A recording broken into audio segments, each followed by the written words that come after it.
bad and the weird. You either live by the gun or you die by the sword.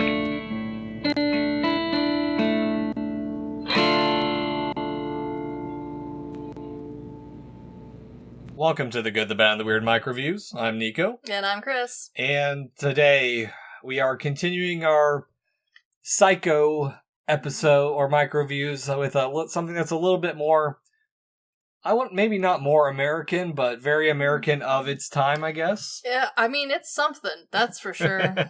We're doing American Psycho 2. Yeah, not the good one, the bad one. And why would we be doing American Psycho 2? Well, it's because we decided that this one, and arguably more so, is closer related to Alfred Hitchcock's Psycho than the American Psycho that it's kind of a very, very, very loose and unofficial sequel to. This is the sequel no one asked for. The sequel no one wanted.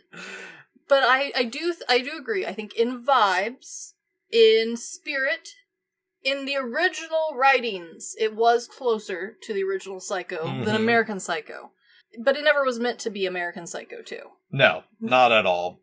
And it was written by Alex Sanger and Karen Craig, and forced to have characters created by Bret Easton, directed by Morgan J. Freeman, starring Mila Kunis as Rachel Newman, William Shatner as Starkman, and Jarrett Wynn Davies as Daniels, and is about a all-American girl psycho who will do anything to get a TA position to advance her career.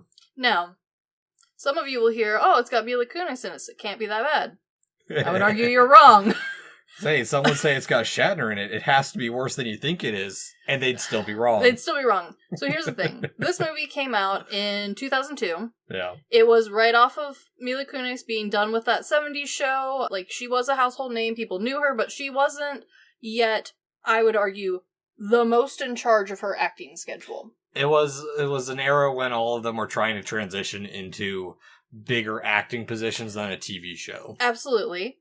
And she has very publicly come out and said that the movie she signed up to do was not the movie that this movie became. She does not like that she is part of this movie. She hates that her name is part of this movie. William Shatner, bless his heart, doesn't give a shit that he was in this movie. Yeah, here's the other thing, too. I get so annoyed when, fair, I understand that she signed up for it to be a different movie, which she did. It was originally, I think, called The Girl That Wouldn't Die or something like that. Yeah, something like that. But I would, honestly, I would prefer if actors would own up to, their bad movies of, yes, we did this as a career move. Yeah, is it a bad movie? Embrace the stupid crap that you've done in the past. Absolutely. You're so far, that's the thing is, all these people, they're so far past that. Why are you embarrassed? This got you to where you're at. It's your stepping stone. Yeah, this movie did not impede her career in any way. It did not damage William Shatner's name in any way. If anything, it was kind of hilarious that William Shatner is in this movie, especially because he is meant to be playing a rather serious academic role. And he plays it in the same way that he played multiple episodes of Star Trek, which is hilarious because it's it's not bad, but it's also not quite the vibe. I think it's closer to his character in Columbo. It is very close to that character. Yeah. So, Chris, what do you think initially of, the concept of American Psycho? I like the second one or the first one? American Psycho 2, sorry. Thank you, they are different. Because American Psycho, I'm a huge fan of, but it is not my favorite. Because I find him to be a little bit pretentious. He's supposed to be, and she is in this too. That's the thing, is she is supposed to be pretentious. I hate her so much less than I hate Bateman in the first one. And I think that's part of the reason why I don't like American Psycho 2 as much as I like the first one. She's so bleh as a character. Yeah, and before we even get into the character portion, I personally think the idea is alright, that it's a serial killer studying how to hunt serial killers, very Dexter-like. Sure. And yeah, well, it's not anything super new. It's not done. It's not a bad idea. No, I feel like there is multiple TV shows that already do this. The part where I immediately lose any interest in this is she only becomes a serial killer because something clicks when she's a survivor of Patrick Bateman and ends up killing him and the babysitter. And it's holy shit, this is falling off the rails immediately because Yes. honestly, her parents need to lose custody because or maybe not lose custody, but her babysitter Yeah. took a child on essentially a fuck date. Mm-hmm. To a random strange man's house. Exactly. Yeah. And it just that initial setup is so stupid that it's like, okay, you had the rest of the movie basically written and you had to shoehorn this idea to even relate it to American Psycho. Well, and here's the thing. Here's how it really, really lost me, because the core of this movie, you can clearly tell where the base original movie was and where the shoehorn for American Psycho 2, the title, comes in, and it's exactly that spot. And that spot contradicts the very end of the movie. Mm-hmm. It changes, it contradicts it to the point where you're like, well, that couldn't have happened then. Mm-hmm. Then none of this works. Yeah, well, I mean, that's the thing, is, first off, the way it's executed is that, one, it's supposed to be a dark humor movie. I would argue it fails at the comedy portion. Yeah, it fails so flat. Yeah. But it also, they take 7 minutes to explain the entire setup to the movie. Yes. Too long. Yeah, exactly. Way, way too long. Way too long. And while I think that initially the idea could have worked of okay, something clicked in a child's brain. I mean, that we see that in a lot of people's lives and stuff is sure. When I saw a cat for the first time, I'm like, okay, I'm a cat person. I thought I was a dog person. But yes. Fucking cat person. Yes. But here's the thing, is she has no motivation other than she wants to, so she comes across as a spoiled brat, which is probably the point.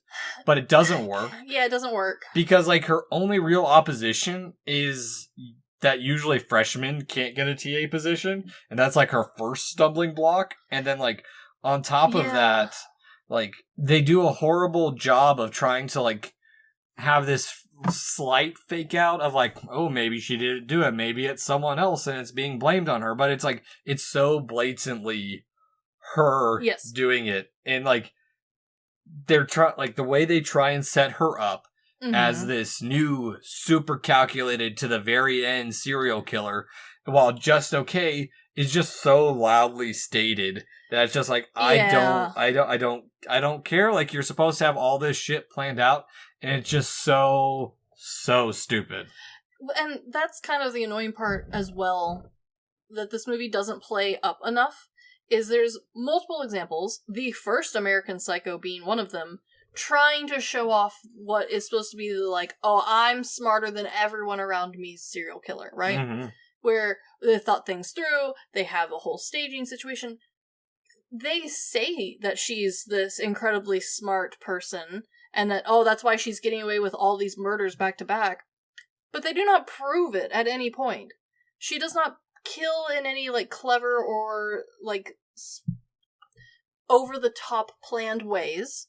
They are all fairly common. There's very little, execution to any strategy beforehand. They don't show any real, effort being made into, oh, well, if I take out the top student first, then they'll catch me, so let me take out X, Y, and Z first and make it look like this. No, it's just, oh, she's smart, and she happens to kill people in a way that the cops, who are apparently useless in this world, which, I mean, whatever, but, there's so much that doesn't line up that it makes this movie almost unwatchable. Her kills feel more opportunistic than anything, and I think that's the big issue there, is if it's supposed to be planned out, she's supposed to have, blame someone, and she does eventually, but it's kind of, but not really. And that's here's the thing. I mean, we're going to spoil the hell out of this movie. Yeah, for real. I'm sorry. There's really no way to talk about this without spoiling this movie. The big reveal that she's just left the corpse rotting in her closet is so bad, because it's just it's so bad. It's so bad. And also, this movie, it could have been fun. Could have been a really good fun time if they had left American Psycho completely out of it. If they had just let it be the mid-tier B horror movie, I probably would have a lot less complaints. Mm-hmm. I also would have had a lot less complaints if there had been the most minor amount of research done for this movie. Because what do you mean the dead body is just in her closet for a whole semester? Yeah, hanging upright the entire time, and it's not a bag of slushy parts at that point. There's no flies coming to live in her what? Yeah, I mean, the biggest thing we have is the parents say that, oh, it kind of smells in here, and her excuse is like, oh, it's just the sewer main. They're trying to fix it. And it's like, that doesn't, the two completely different those don't smell the same. Those don't smell the same. No. And this is why I think it sits more in line with Hitchcock Psycho than American Psycho, because you see that setup of, oh, there's supposed to be that twist ending of like, oh, she's really not Rachel, kind of like twisting, oh, it's really not Mama Bateman, it's Patrick Bateman. Yes, it's definitely meant to be much more of this bait and switch sort of psychological twist, whereas American Psycho was really meant to like dive deep into a crazy person's mind. Mm-hmm. And this one just has a crazy person in it. They're not the same. No, not at all. And the other thing, too, going back a little bit to the murders, is that I think that they are so late. One, they're lazily done. They're very lazy. But they're so light in what should be, like, American Psycho is a little bit shocking in some of what he does. Yes. The only time we ever see the results are a couple times of, like, the girl who she makes to look like she hung herself, or the janitor who she stabbed in the face with an ice pick. And it feels like those are only done for shock value. Or, well, she also strangles one guy, but it's so, like, there's other ways that she could have done it to be more shocking and more interesting. But also, at the same time, I don't care anymore because from the get-go, it doesn't work out as well. And that is a huge part of horror movies in general. You don't necessarily have to show gore. You don't necessarily have to show the dead. We've talked about movies that are all gore and bad, and we've talked about movies that have almost no gore or death on screen, and they are scary. Well, this movie just fails both ways. And I think the issue is that if you're going to show the results, make the results gruesome instead of just, oh, it's an ice pick in the dude's eye. I mean, if you're trying, we're in the 2000s at this point. There's so many horror films out there that either have shown the results of it, or they show it gruesomely. You can't go half-assed on both of them and make it work. Or pull from your original source material, or what you're claiming this is supposed to be American Psycho 2. Yes. Why not take inspiration from American Psycho, the first one, and a lot of the scariness or horror that came with those murders and deaths was the amount of planning and prep to the space and himself that he did for those. And the unhingedness, because how awesome would it have been for a lot of us who grew up on that 70s show, Mila Kunis running naked through the halls of the dormitory with a chainsaw like from American Psycho. It would have been a little cheesy, but it would have at least tied the worlds together a little bit, and also would have been slightly more interesting than she drugged someone. Yeah, or the stupid thing where she kills the one guy who they do the whole like, ooh, nice taste of like, oh, he wasn't writing notes, he's just drawing psychotic drawings, but oh well, gotta go. And they're trying to do the whole business card scene again, which I learned Lego Batman has the American Psycho reference in it too. They do, and I would argue that movie is phenomenally better than this movie. Well, the game. I don't know about the movie. I've seen the movie, and the movie is phenomenally better than this movie. Yeah, but that's the thing is like you said, it should have, if they were going to rewrite it into a sequel to American Psycho, they should have rewrote it into more playing into it rather than, oh, we're just going to lightly tie it into it and then try and do our own movie.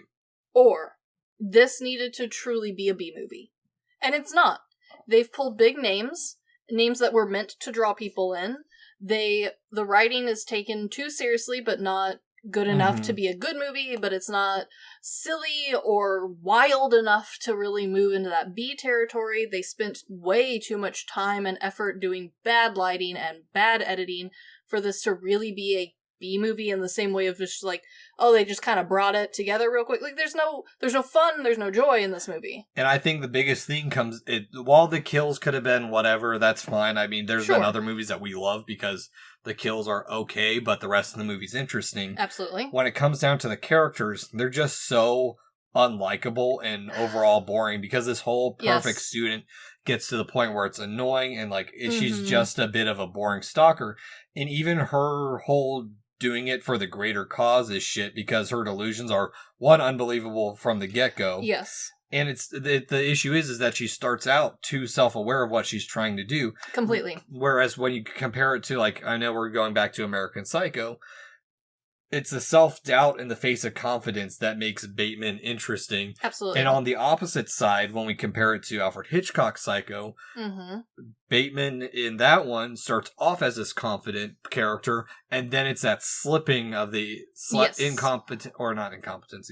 the lack of confidence he has that you start to see make him more of an interesting character. And Bateman's the same, like American Psycho Bateman's the same way too, is you see his like, oh, he's confident on the outside to other people, but inside he's full and constantly full of self-doubt. She is so confident that it's the exact opposite of any of the characters that they might have been even trying to pull from. Or I can understand if they were trying to do like the opposite, but you have to do something that makes her interesting other than this potentially actually, no, that's the thing, is it writes her up so much that she's invaluable. But and see, if you take it to like other people who can't be killed, like Michael Myers or Jason, there's other stuff at work that makes them interesting, is like Michael Myers, quiet, silent killer, just pure embodiment of evil. Jason, special needs kid who goes crazy and then comes back as a zombie to genre hop. Okay, and that's the thing, right? Is those characters all had a fun twist of some kind. And, I mean, yes, we saw some of them coming. You're supposed to see American Psycho 2 Bateman for who he is pretty quick, because that's the whole play. He's Bateman again. He's the American Psycho. Like, you're supposed to know that going in, but you're still supposed to enjoy the twist of like, oh wow, he's really crazy. Or, oh my gosh, what do you mean that it wasn't really the killer we thought it was the whole time? It was his mom. Yeah. Like, there is always some form of twist. Even in a bad B movie that people end up liking, this movie had no twist. The twist at the end is that she already killed someone. That's not a twist! And she planned to use the body as the double, and she was never really who she said on campus. That is such a lame twist that it doesn't even count. Which is a crazy thing to say, because it, on paper, sounds like a cool twist. Well, and here's the other thing, is the other issue with there is a secondary twist. There is. Where Shatner's character should have been the more interesting one of like, okay, his students are dying around him. There's a new killer. He was the only interesting thing he has going is the very beginning of the movie where he was supposed to be the one trying to hunt down Bateman, which would have worked so well if she was supposed to be the next Bateman 100%. Or the next serial killer that was attached to him. But he ends up being this just very stereotypical sleazy professor who's sleeping with one of his students, and it's his psychologist friend who is trying to warn him, but he's guessing the wrong person altogether. And just it doesn't work. Yeah, the culmination into his death and his revelations is just so poorly forced into the movie. And I could have forgiven a lot of that character's honestly lazy writing if there had been any form of cat and mouse chase really in this movie. But there isn't. They set up this big, like, well, she's trying to infiltrate the FBI. He used to be part of the FBI, sure, and he's teaching criminology. Surely, like, maybe he's the one to solve the cases. And the last minute twist with the psychology professor, like, maybe we can tie all that together for somewhere cool. But no, he just kind of, like, lets his students die and is like, wow, there must be something happening. Well, he doesn't even notice that they're not there until the student he's screwing is dead. Or he finds her dead, yeah. Yeah. This is so boring. Yeah. This is so boring. Like, at least throw one grizzled private eye in there to, like, figure out the case and then he dies at the last minute or something. Like, do anything. It's the psychology or the psychologist who does all of it. And even then, it's just like, it's so poorly executed. It's like, oh, this person is absolutely insane. Like, keep an eye out for them. Like, but there's no cat and mouse. She comes to him. Yeah. She comes to him and is like, I don't feel well. And he's like, yeah, you're a crazy person. You shouldn't be allowed to roam around campus. Let me do nothing about that. Well, and the other thing is, like, while all the mental games are 100% in her head, no one else is competing on the same way she's trying to compete. No, yeah, absolutely. It just feels really poorly integrated into the rest of trying to tie it into American Psycho because it's so shoehorned. Well, and that's the thing with American Psycho is it's like, okay, the reveal that it's all in his head works so well, whereas like this movie is so much in her head that you don't even care. Like, there's nothing to even question of whether she's sane or not. Oh, absolutely. And there's also kind of the biggest, most glaring aspect of American Psycho 2 is that at least with American Psycho 1, it is a direct commentary on the, like, wild and crazy life of American business and politics. Mm-hmm. This is nothing. This is not even a conversation about, like, college world and how crazy and, like, wild it can be.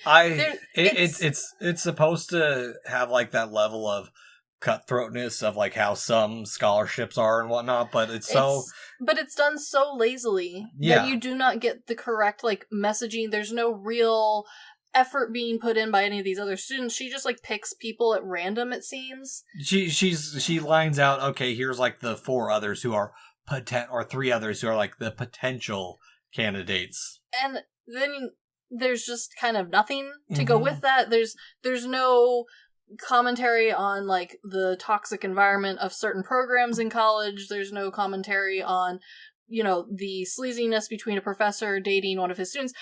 They throw it in there. You think they're going to go somewhere with that, but they don't. He just essentially goes, "Oh, she's dead.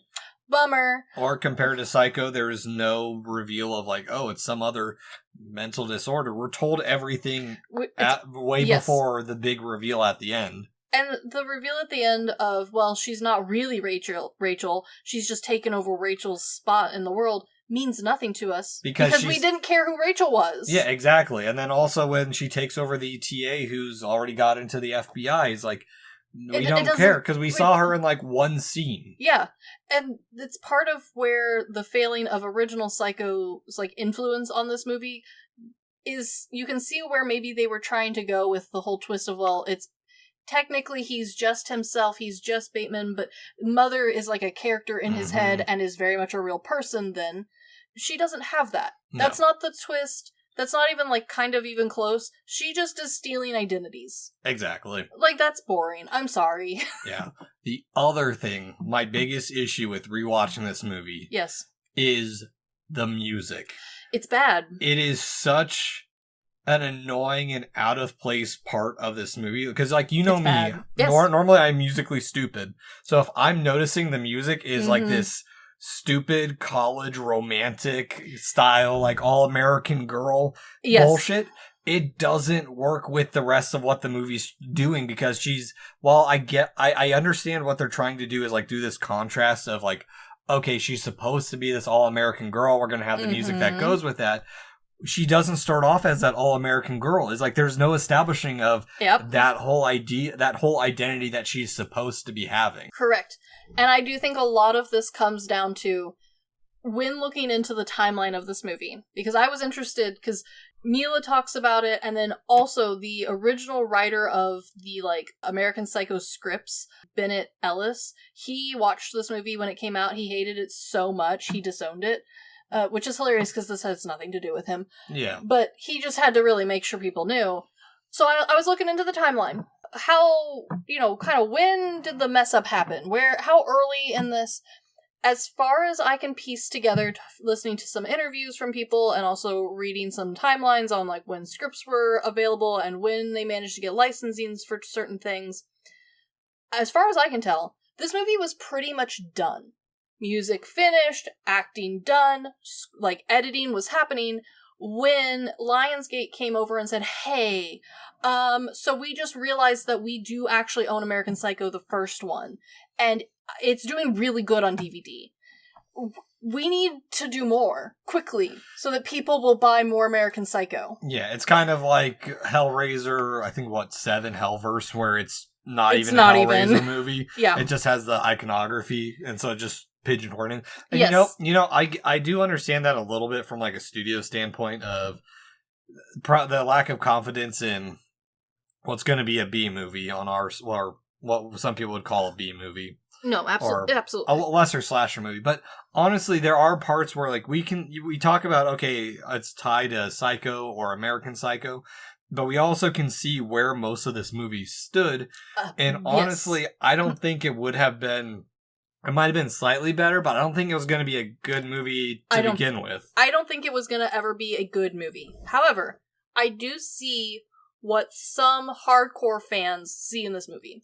And that is the fun that I think the original version probably had. It without the extra shoehorning in of American Psycho's, like, lines, and without the extra stuff that had to be cut to make that work, I can see where maybe this would have been a fun summer slasher sort of thing. Yeah. But when you cut it down to only a little over 80 minutes and then shoehorn Bateman into the first part of the movie so that way it kind of sort of ties back in, and then rework all of the music and the editing so that way the movie now has like this fun twist, you lose all of the silly that was meant to be this black comedy. Yeah. Yeah, no, 100%. Yeah, it's just a mess because too many factors were trying to change it.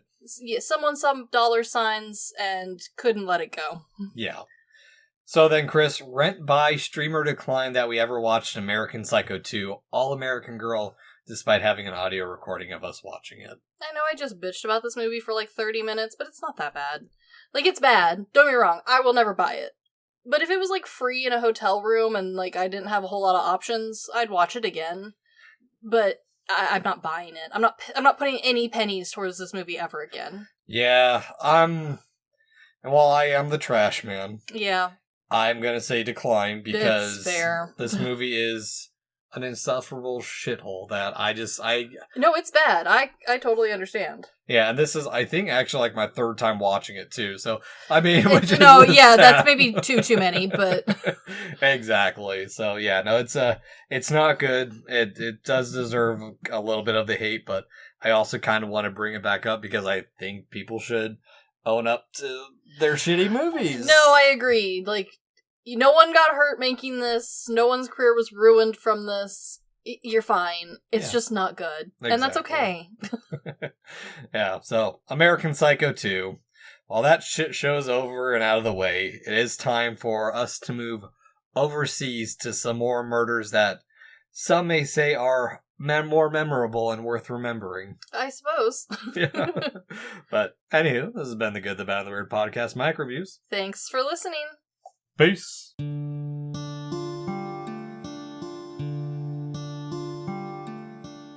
Thank you for stopping by this here town of the good, the bad, and the weird. We appreciate your listenership, and if you want more of our takes in your life, feel free to check us out on social media at The Good, the Bad, and the Weird Podcast, or TGTBTW for short. As well, if we missed a fact, your favorite part of a movie, or just have a suggestion and want to reach out and say howdy, feel free to email us at tgtbtwpodcast@gmail.com. And feel free to join our Discord at The Good, the Bad, and the Weird Podcast, where we talk about movies, just share random banter here and there. And always, check out our podcasters, streamers, or any other content creator we shout out in our episodes. We really appreciate it. And as always, thank you for listening. Peace!